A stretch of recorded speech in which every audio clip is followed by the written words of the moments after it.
Moutou dans la résidence des Messieurs Vital Kamerhe, le peuple congolais très en colère.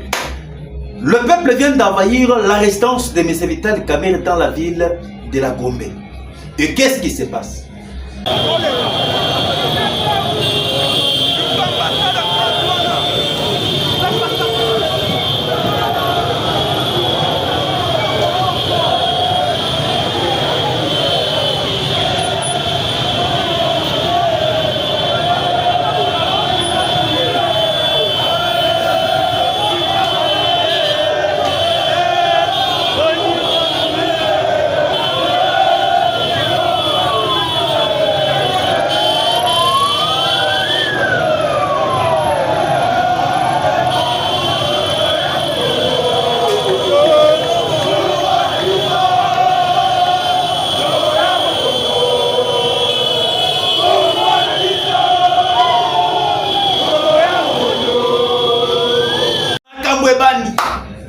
Na minute oyo Kamerhe tout la mwisi la zaza Kamerhe Kimi na minute oyo après l'annonce de la démission de Maître Konsa Mutamba, peuple congolais va se prendre en charge et le peuple a comprendre que Kamerhe ayaki pour ne travailler pour la vision il y a peuple et pour la vision il y a étranger. Mbote na ba union surtout bazui libaku malamu yaba ndeko na biso ya de tata et de mama bandeko balandi. Je pense que les autres communiqués peut partager nabino des sujets à l'ordre du jour ndenge ezalaka toujours momesam lelo. Je pense que tout communiqué peut développer na oyo etali démission ya Maître Konsa Mutamba oyo auti ko déposer sa démission. Et après cette démission, une lettre écrite par Maître Konsa Mutamba, le ministre de la Justice et garde des Sceaux. Et sur le deuxième point, on va vous balancer par même des photos et des vidéos. Na oyo etali attentat ya Congo Brazzaville par le vieux jaloux Sassou Nguesso. Attentat oyo ba meki ko tenter et ko violer espace aérien, autre bengi système aérien et aéroport de Kinshasa, autre bengi aéroport ya Ndili. L'aéroport de Ndili a été tenté par Sassou Nguesso.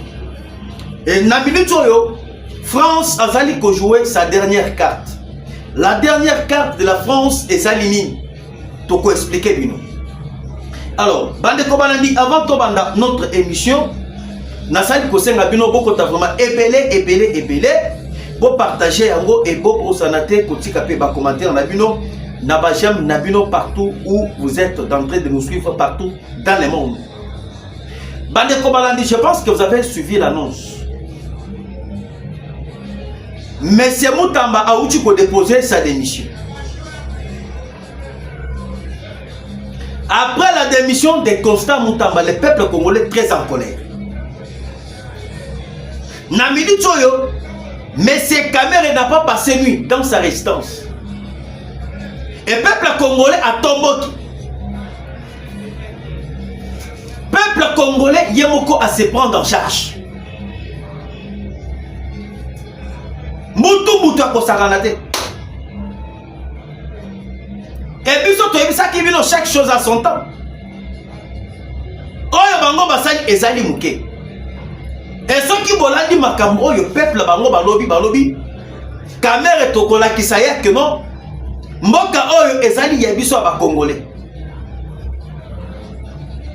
Ndenge Kamerhe asali na makila ya ba Burundais wana peuple bango moko munde balobaki. Biso moko te ko s'en charger.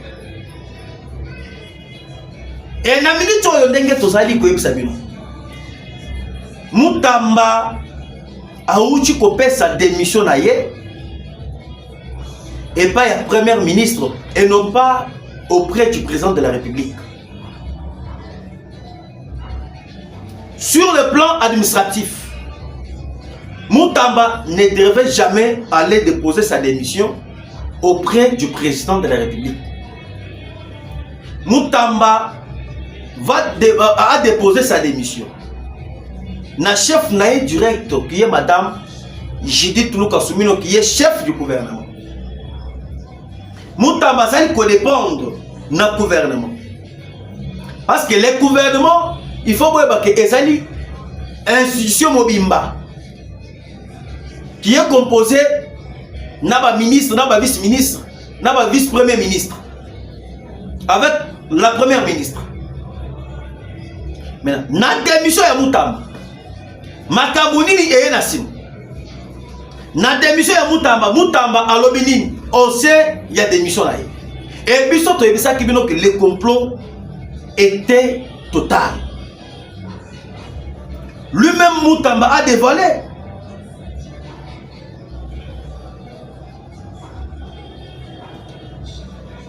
Lui-même Moutamba a dévoilé. Comment est-ce que va planifier qui déjà va plan? Qu'est-ce dit d'abord Moutamba sur sa démission? Totangarabino lettre, il y a démission, il y a constat Moutamba. Moutamba lobiboy. Selon constat Moutamba, à lobby.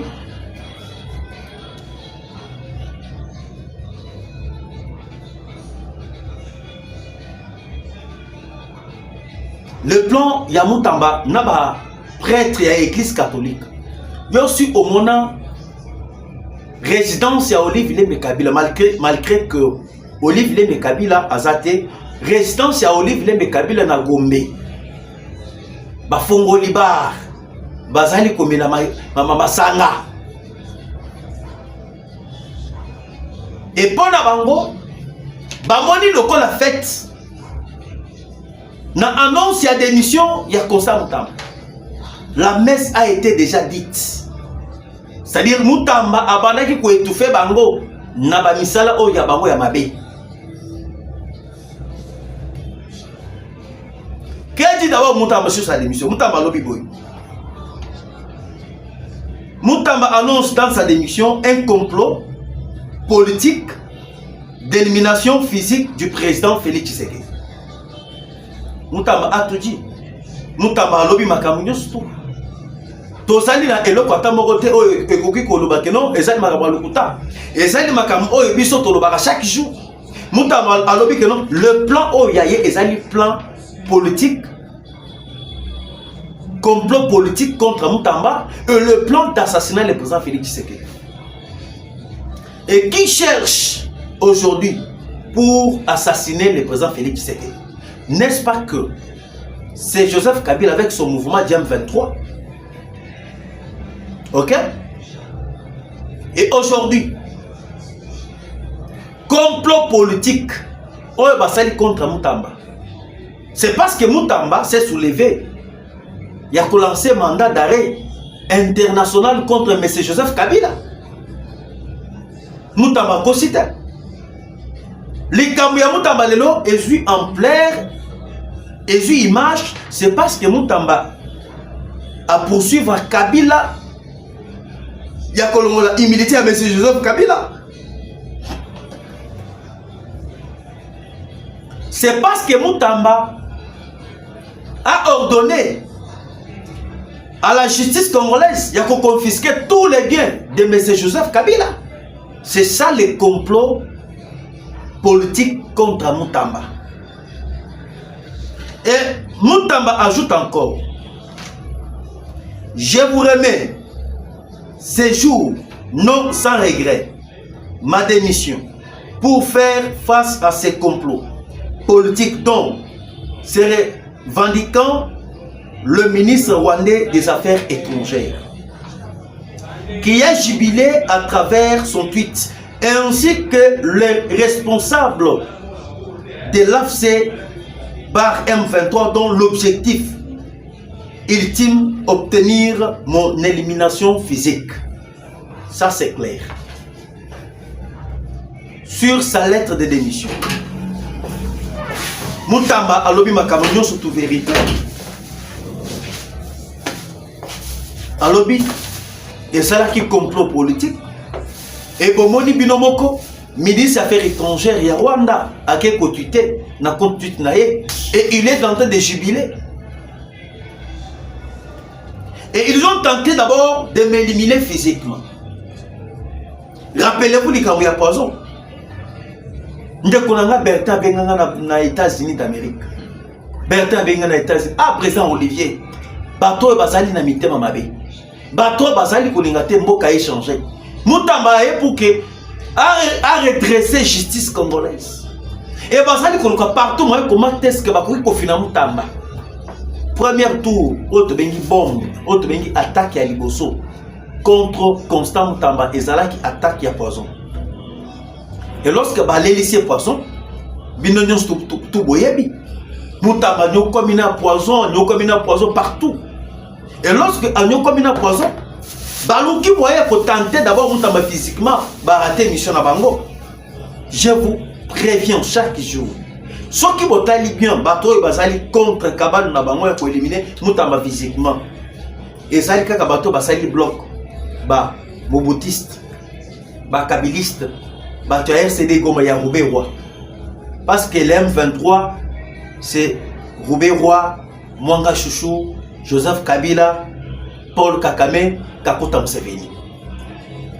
C'est-à-dire Mutamba basala qui devant bateau et basali pour ça la complot contre la République. Et lorsque Mutamba abimisi Manzak, Yakobanda Kokanga bango ko neutraliser bango, ko la sa force, ya justice congolaise. Bango pe babimisi ba Manzak na bango. Yango moni comme na kati assemblée nationale. Ba M23 oyo bazali babatami kuna babimisi Manzak. Et yango moni Mutamba lobi na lekita ba complot ya assassinat. Na complot ya élimination physique. Oyo ba tenter Mutamba. Mais est-ce que yo makamboza ya koinda. Après l'annonce de Mutamba, webi elo esali. Ndaku ya kamere alalite na ndaku na Gombe. Na ndaku ya kamere na zo ebisebino na ba montara. Tala peuple. Ba ke na résistance ya messe Vital Kamere oyo ya Gombe. Comme si Kamere a na ba sixième chance na éviter. Ce qui va kisi, ce qui n'y a na éviter. On dirait que ba yebisa qui est déjà. Kamere talaba ou Kamere king. Yena ba mi dawana tout la mou plazas. Ti ba ke kuna talaba tebele na résidence ya Kamere. Ba e kolongo na résidence ya Kamere na Gombe. Ba e kozonga boye na auto bengi saut des moutons. Ya Mandela. Binonyon stu boyebi so de moto Mandela bote ya Sosimex. Mwene na Sosimex wana, umana ba tebele ba telema na Sosimex wana. Ndesi kamera ba fani. Ba komo Kamere ndenge azali wana, ata marqué Kamere ba kena congé parlementaire. Ata ba Kamere akena congé parlementaire, to zali kaka na Vital Kamere. Na bi na minute oyo akimi akena résidence na mususu oyo zali na Ngaliema. Papa, basakanaka na peuple congolais. Peuple azali plus fort que bombe atomique. Peuple au bozomon, oyo Kamere azali ko faire souffrir. Peuple oyo Kamere yiba kimbongo ya 100 jours. Peuple oyo Kamere azali ko bloquer le président Tshisekedi. Président oyo bango ba élire. Vous pensez que peuple wana ba kolinga Kamere? Bandeko. Bomoni Kamere. Baké déjà dans vacances parlementaires. Bokomona sort ya Kamere tango bakozonga na Assemblée nationale. Vous voyez que Kamere en gros que je vous parle, Kamere c'est méchant. Vital Kamere a dit déjà que na minute oyo Fachi peuple balingi. Ndenge peuple balingi Fachi faut maintenant que ça là-bas. Biloko moko o ezali contre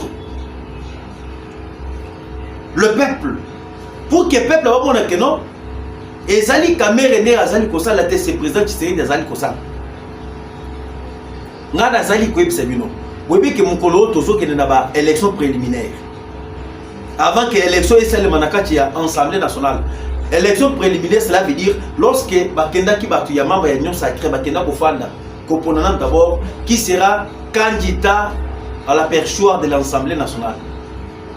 Bango na bango ba député à Union Sacrée. Caméra kendaki, bamoso bazalaki, babati bazalaki. Lorsque bakendaki na élection préliminaire, le président Tshisekedi n'avait pas choisi Vital Kamerhe. Maintenant, Kamerhe pour le président Tshisekedi en difficulté dans Mbosso. Nabahachi. Kamerhe, lorsque Facha Yambaye, Kamerhe a l'obinin. Non, j'ai été les candidats du président de la République. Et tout ça d'une manière. Il y a commettre confusion entre le président Tshisekedi avec d'autres partenaires. Et ngai nazali koloba na minute oyo ndenge tozali kosolona bino bandeko bokanga eloko oyo ngai nazali koyebisa bino. Mais c'est Vital Kamerhe a un complot et a une mission. Oyo ba pesier et pas ba français, oyo ba pesier et pas ba ougandais, oyo ba pesier et pas ba rwandais. Vous pouvez imaginer, depuis que Kamerhe a comme président de l'Assemblée nationale, vous savez que Kamerhe a kenda pour ça la lobbying. Soki a kena Rwanda te, a kena Uganda. Soki a longwe na Uganda te, a kena France. Bosi boyoka que Kamerhe a luki voyage. Ya kokende ata na Chine, ya kokende ata na Russie. Bamboka oyo Kamerhe azali kotambola ezali kaka bamboka oyo ezali na frontière na République démocratique du Congo. Soki akei na Angola te azali na kati ya Congo Brazzaville. Soki azali na Congo Brazzaville te azali na Uganda ou soki azali na Rwanda. Toujours les ennemis de la RDC, ndeba ennemi oyo Kamerhe azali kolinga toujours kosala ba voyage. Et na minute oyo boyeba, la guerre qui est là c'est quoi? La guerre des positionnements. La guerre de l'accord. Oyo moni fachi awuti ko annoncer. Na minute oyo France azali ko soutenir Rwanda. États-Unis. Na minute oyo RDC a bendi États-Unis comme son partenaire. Maintenant, Kamerhe c'est un candidat il y a pas français. Maintenant quoi faire? Il faut maintenant tout bondi sa fachi au sein il y a Assemblée nationale. Nde woni makamnyo souvent des ali ko sale c'est Kamerhe. Et pourquoi? Mais c'est Vital Kamerhe est allé plus loin. Il y a continué à député dans congé parlementaire. Makambo oyo il faut interpeller sur Makambo Pelé. Vous voyez que Kamerhe a sali partout moyen il y a que bakene na vacances parlementaires. Avant que bakene na vacances parlementaires, mais accord il y a RDC États-Unis à boy pour voter. Qu'est-ce que Kamerhe a fait? Vous avez vu qu'il y a des députés dans 3 sessions. Session budgétaire, session parlementaire. Dans la session, il y a contrôle. Dans la session parlementaire, dans la session on parle de réforme. Le coup là-bas va traiter des accords. Session budgétaire, les sessions par rapport à Marabout, contrôle de la budget. Évaluation. Il y a des recettes. Et ce que actuellement, Ndenge Tozali Kouebi Sabino, mes chers amis. Il faut signer accord calamité avec les États-Unis. Kamerhe s'est précipité. Il y a Kotindi Kaba député déjà dans le congé. Il y a que accord où on a signé un mot et la Kaka Bongo inaperçu. Et vous avez suivi dernièrement. Kamerhe a salaki déclaration en disant que Ndenge Nazali Awa accord mon côté et Koleka sans que Yemoko Vital Kamerhe a approuvé cet accord au sein de l'Assemblée nationale. Il parlait directement au président Tshisekedi. Il s'attaquait directement au président Tshisekedi.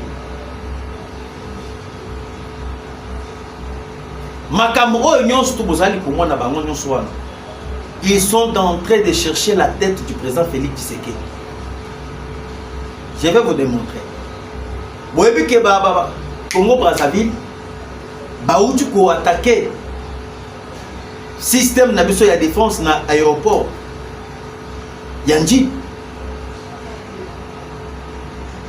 ndi le fani kaka boba moni kaka moto ebimi pou moto yango moko ezobima na aéroport Yanji. Et na minute oboyeba que France est en train de jouer sa dernière carte. Bah français bazali ko jouer dernière carte na bango parce que bayebi Tshisekedi a gagné Bitumba oyo etali agression rwandaise à 80%. Tshisekedi a fragilisé le régime de Kakamista de M. Paul Kagame. Maintenant quoi faire? Il faut passer là partout moyen. Bakoki ko se ressaisir d'une manière, il y a ça la coup d'état, d'une manière, il y a ça l'attentat contre Tshisekedi et on va contrôler le Congo, va gérer la République démocratique du Congo, les États-Unis. Plusieurs pays, il y a Moyen-Orient et on va dépendre de la France. Ndenge ça la dans l'élection. Vous voyez que dans l'élection, il y a Chadari a salé qui candidat français. Vous voyez bien? Fayoulou Azala qui candidat à français. Celle que le président Tshisekedi dit Azala qui candidat à peuple. La minute sur dengue to sali ko ebisabino. Ba meki ko tenter système de défense aérienne ya report Yanji. Dernièrement Bouti ko bakani général Yav na Kinshasa. Il y avait déjà un complot bien planifié. Parce que système on a bakay ko neutraliser comment. Lorsque bango baye ba meki ko tenter ko neutraliser système o yabiso l'aéroport Yanji. Ba moni que yabiso ezali makasi parce que dernièrement le gouvernement congolais avait renforcé le système de défense à travers la Russie. Russie a fait ça kibiso pareil ya makamuteli protection ya système de défense. Ba meki ko tenter avec ba drone na bango na ba radar o ya bango va neutraliser autre bengi système de défense aéroport Yandili et ba kuti abiso za makasi nde bomona ki bango eziki tango eziki yango bomona ki quelques antennes ya bisika autre bengi ya aéroport Yandili moto e bandaki kopela moto pela ki ya makasi ya kosakana te na moto oyo epela baye ko boma yango baye ko neutraliser yango.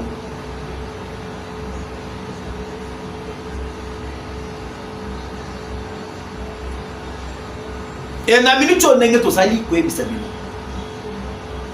France a sali ko maintenant positionnement. Bouti koyoka déjà après l'annonce, il y a un journaliste belge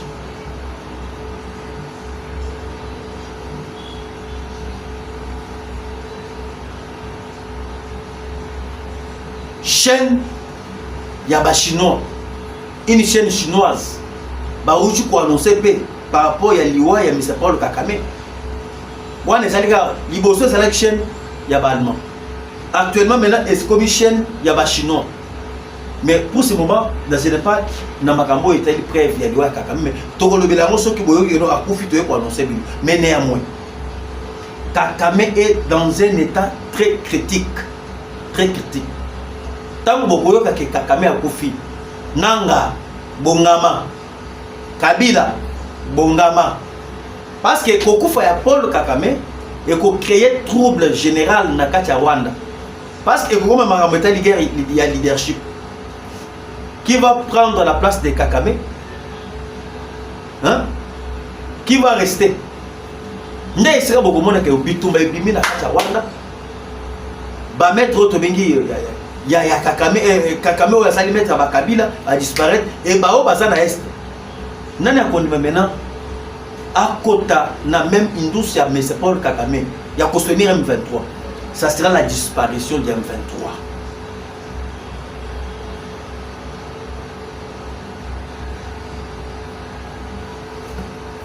bako disparaître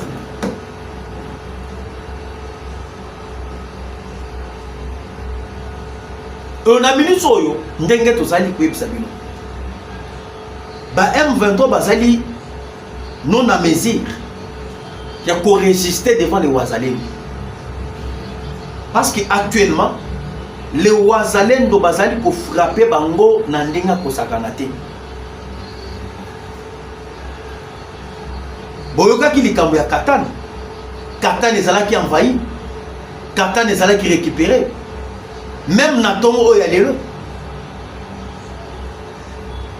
Na tongo ya lelo nazali koyebisa bino chers compatriotes congolais. Le Wazatata et le Wazamam basangani. Tous les Wazalènes, il y a des territoires rebellés. Il y a des Mwenga, il y a des Fizi. Il y a Ouvira, basangani.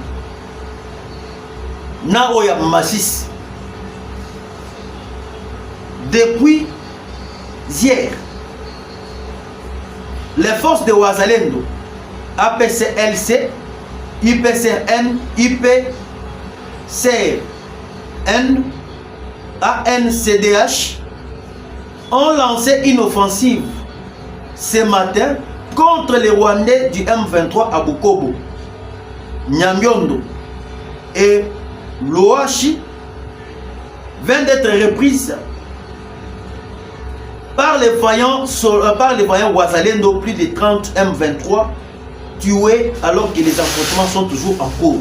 Wana pona na tongo ya lelo Bukobo, Loashi, basité moko ya zinga ya ville Bukavu ba neutraliser ba nyangala kata wana tokangi 30 tozoko kanda bango tozali kokanga bango lokola ba mizo tozali kolokota bango lokola ba mizo na minute ndenge tozali koyebisa bino que on a fragilisé la force de M. Joseph Kabila, on a fragilisé la force de Katumbi. Bango bazalaka fort sur le plan de l'infiltration, sur le plan de la corruption. Maintenant actuellement Fachi a coincé bango, Fachi a changé tactique. Ya kobonda na bitumba. Na kopesa tactique te. Po bango bazali kozela to pesa yango to pesa yango te. On doit quand même garder les secrets du pays. Alors, Baneko, Nasali Kwebisabino, on doit aimer le pays et soutenir le président Félix, le président de la République. Ba ennemi ba ngonyo surtout ba fongoli miso ba bazali kotala Fachi akosala ni. Fachi akosala ni.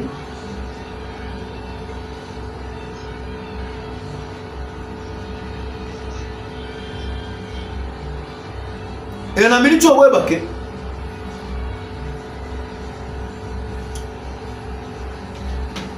diplomatie à Fachi est fragilisée ba ngonyo.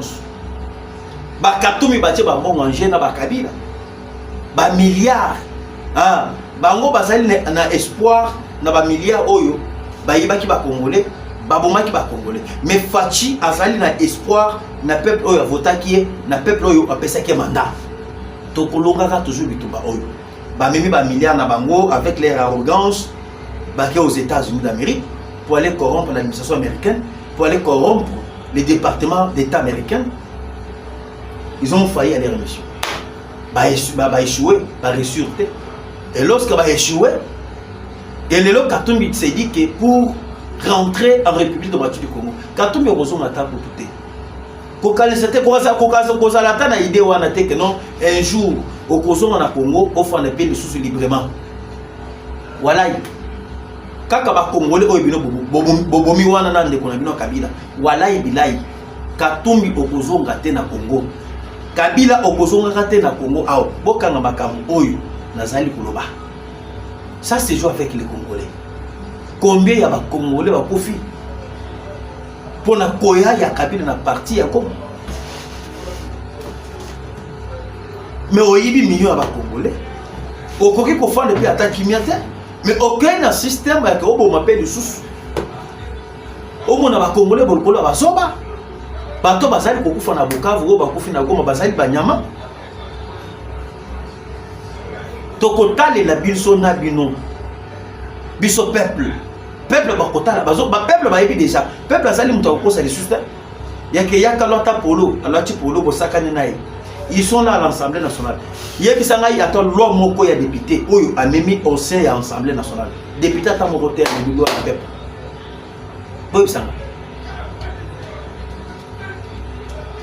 balobeli makambo etali peine de mort. Oyoki ata député alobeli yango parce que ezali na pouvoir ya ba député. Ba député ba sécher, ba sa la caméra pression, ba voter loi ya peine de mort. Bota la traitise ezali na kati ya armée. Est-ce que oyoki likambo ba député balobeli yango? Balobeli yango. Bazali ko zela mena 2028 comment? Ba banda ke non bo voter nga ngai na sali molobeli na bino. Peuple a ko s'en charger na bino. Biso tozali na posa ya ba honorable lokola Aimé Mon Pascal Ekonda ba honorable lokola ba Jean-Pierre Liao ba honorable lokola Michel Lukoki, véritable honorable congolais de père et de mère. Hein? Alors, je pense que tout ce qui a au le reste, on va partager avec vous à la prochaine occasion. Plus 243 89 335 82 51. Ciao.